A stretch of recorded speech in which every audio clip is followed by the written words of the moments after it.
তীব্র দাবদাহে জ্বলছে Europe Africa. দাবানলের গ্রাসে একরের পর একর জঙ্গল। সতর্কতা জারি আবহাওয়া দপ্তরে। বাড়ছে মৃতের সংখ্যা।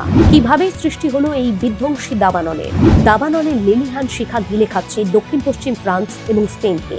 দ্রুত ছড়িয়ে পড়ছে বিধ্বংসী এই আগুন। হাজার হাজার মানুষকে তাদের বাড়িঘর ছেড়ে অন্যত্র আশ্রয় নিতে হচ্ছে। ভয়ঙ্কর পরিস্থিতি তৈরি হয়েছে সেখানে।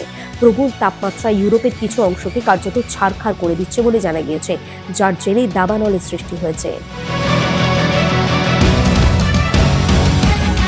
এখনো পর্যন্ত পর্তুগাল, স্পেন, ফ্রান্স, গ্রিসের মতো ইউরোপীয় দেশে দাবানলে ভস্মীভূত হাজার হাজার একর জমি। উত্তর আফ্রিকার মরক্কোর একাংশে জ্বলছে আগুন।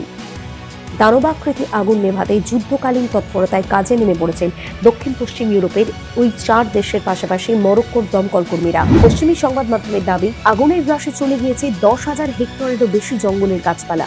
মৃত্যু হয়েছে শত শত প্রাণী। স্পেনে দাবানলের কারণে ক্ষয়ক্ষতি সামলাতে দমকলের পাশাপাশি দেশের সেনাবাহিনীর 600টিরও বেশি আপৎকালীন ইউনিটকে কাজে নামানো হয়েছে।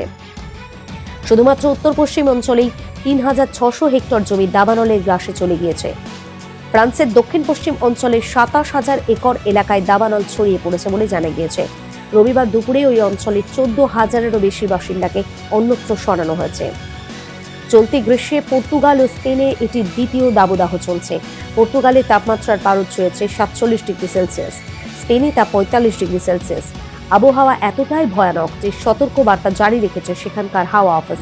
সর্বশেষ আবহাওয়া সতর্কতায় ফ্রান্সের 96টি বিভাগের মধ্যে 38টিতে কমলা সতর্কতা তালিকাভুক্ত করা হয়েছে। সেই এলাকার বাসিন্দাদের সতর্ক থাকার কথা জানানো হয়েছে। প্রতিবেশী স্পেনে অগ্নি নির্বাপক কর্মীরা সেখানকার তাপমাত্রা 45.7 ডিগ্রি সেলসিয়াস পর্যন্ত পৌঁছে যাওয়ার পর ধারাবাহিকভাবে দাবানলের সঙ্গে লড়াই করেছিল। এদিকে ইউরোপ থেকে ভূমধ্যসাগর পেরিয়ে মরক্কোর দাবানল, লারাচে, ওয়াজানে, তাজা এবং তেতুয়ানের উত্তরাঞ্চলে 2000 হেক্টরের বেশি জঙ্গলকে পুড়িয়ে ফেলেছে। 1000-এরও বেশি পরিবারকে তাদের গ্রাম থেকে সরিয়ে নেওয়া হয়েছে। জল বহনকারী বিমানগুলি শুক্রবার রাতের মধ্যে বেশিরভাগ দাবানল নিভিয়ে ফেলতে সাহায্য করেছিল। যদিও দমকল কর্মীরা এখনও লারাচের কাছাকাছি 3টি হটস্পট নেভানোর জন্য লড়াই করছেন। ব্রিটেনের জাতীয় আবহাওয়ার পূর্বাভাসদাতা সোমবার এবং মঙ্গলবার ইংল্যান্ডের কিছু অংশে লাল সতর্কতা জারি করেছে। স্পেন, ফ্রান্সের পাশাপাশি এবার ব্রিটেনেও দাবানল ছড়িয়ে পড়ার আশঙ্কা করছেন আবহাওয়া বিজ্ঞানীরা।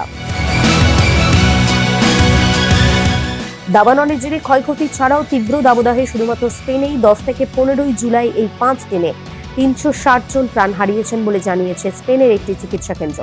স্পেন ও ফ্রান্সের পর এবার ব্রিটেনেও দাবানল ছড়িয়ে পড়ার আশঙ্কা করছেন আবহাওয়া বিজ্ঞানীরা। গ্রিস, মরক্কো ছাড়াও চলতি সপ্তাহে ক্রোয়েশিয়া ও হাঙ্গেরিতেও দাবানল ছড়িয়েছে। ব্যুরো রিপোর্ট, আজ বিকেল।